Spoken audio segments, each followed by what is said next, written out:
Hello, it's DFW Fence Contractor. I wanted to show you a 6-foot tall dog-eared fence. We built this on existing post. This had good straight metal posts all down this line. You can see over the top of the fence up there, there's some 8-foot that we merged into. It's got a 3-hinge gate right here, so we put in 1, 2, 3 hinges. We're gonna have a V-brace style support. On our gates, we do put a V-brace on that. And then this is the 8-foot tall here.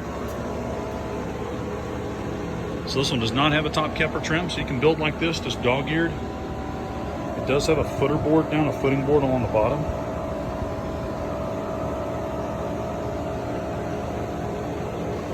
But this one is a pre-dipped, or what they call pre-stained fence. We did set some new metal posts here. I'll show you the other side real quick. There were some existing posts that we welded extensions on. We do that a lot, if the posts are straight. These locks, by the way, I wanted to show you, or these latches are lockable on both sides. You can put a lock here. Also on the inside, when I open this up, this is called a thumb latch. So notice that my hand grabs here and then I press up with my thumb to release it.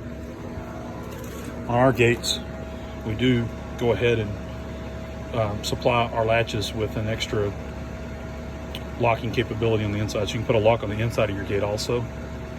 But these are standard. These are standard latch, thumb latch in the industry.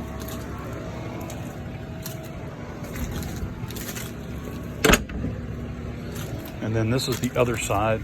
The existing posts that were here that we just welded small extensions on were needed. There's some weld marks in behind that. So it went up to 8-foot tall, and then it stepped back down to 6 foot. So they needed an area just a little bit more private between the houses. So we supplied them with that.